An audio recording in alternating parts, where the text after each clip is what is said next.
Considéré comme la charnière, le régime de la rupture prend l'allure de l'événement servant de transition entre la période idéologique dite d'accession à la souveraineté nationale et celle d'acquisition de la vraie indépendance, gage d'autonomisation et de développement programmé. Le Bénin, autrefois cité comme l'enfant malade de l'Afrique, renaît de ses cendres depuis quelques années. C'est du moins ce que confie le maire de la ville Carrefour à l'occasion du sexagénaire de l'acte qui déclare le Bénin indépendant de l'impérialisme colonial. Ça fait 60 ans que notre pays a accédé à l'indépendance, en même temps que plusieurs autres pays africains. Et notre pays particulièrement a été malmené dans les premières heures de l'indépendance, au point d'avoir été qualifié d'enfant malade de l'Afrique par certains. Mais fort heureusement, le Bénin commence désormais par bégayer un peu, marcher un peu dans la cour des grands. Si vous regardez les dernières statistiques, en quelques années seulement, nous sommes devenus le premier producteur de coton en Afrique. En l'espace de 4 années, nous sommes devenus le premier producteur de céréales de toute l'Afrique de l'UMOA.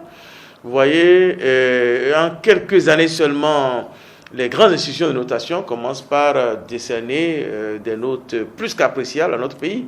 C'est la preuve quand même que les réformes engagées depuis le 6 avril 2016 par le président Talon commencent par donner leurs fruits. Il ne s'agit que des escapades politiques pour berner le peuple et continuer de servir l'intérêt obscur des colons de 1960 jusqu'à l'ère du gouvernement du Bénin révélé, pense ce socio-anthropologue. Le pays ne voulait pas miser sur les forces colonialistes, sur les forces impérialistes pour se développer. Le pays voulait compter sur ses propres forces. Mais on a constaté que c'était un très beau slogan, mais qui n'était que du verbiage creux. Et les actions concrètes qui devaient permettre donc au pays de vraiment compter sur ses propres forces, ces actions n'étaient pas vraiment engagées. Alors, à partir de 1990 jusqu'à aujourd'hui, c'est l'ère de la démocratie, c'est-à-dire que on n'a pas su vraiment engager un dynamisme qui devait permettre donc au pays de pouvoir émerger. La planification dans les actions n'était pas vraiment au rendez-vous, c'est-à-dire qu'on faisait le développement un peu comme au pifomètre. Avec son endurance face aux cabales politiques pour maintenir le Bénin dans le sous-développement, le père de la rupture change le visage hideux que projette le Bénin sur plusieurs plans. Et le côté visible de l'iceberg, c'est sans aucun doute le projet asphaltage qui est en train de changer la physionomie de certaines communes telles que Boycon.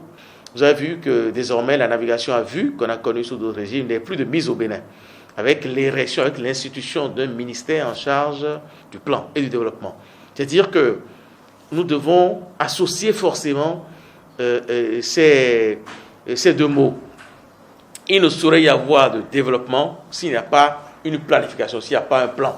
Le jeune État n'est plus tout à fait jeune. Le jeune État commence par prendre la bouteille, commence par prendre de l'expérience, et cela se ressent dans la gestion des affaires d'État. Cela se ressent également dans l'indépendance que nous commençons à acquérir. Pour le socio-anthropologue, ce n'est que le début d'un réel développement qui s'amorce ainsi. Ce gouvernement travaille sur la base d'une planification rigoureuse. Et vous-même, vous le constatez déjà. Tout le pays est en chantier. Et il y a d'autres vagues qui vont suivre, évidemment. Et là, je crois que d'ici quelques années, le Bénin sera vraiment un pays phare dans la sous-région. Le Bénin va se révéler au monde. Conformément aux prescriptions du gouvernement se rapportant au contexte de crise sanitaire liée à la pandémie de la peste pulmonaire Covid-19, la célébration des 60 ans d'accession du Bénin à la souveraineté nationale et internationale se fera dans la sobriété et chaque autorité à divers niveaux prend acte pour le respect strict des dispositions. Bonne fête de l'indépendance donc à chacun et à tous.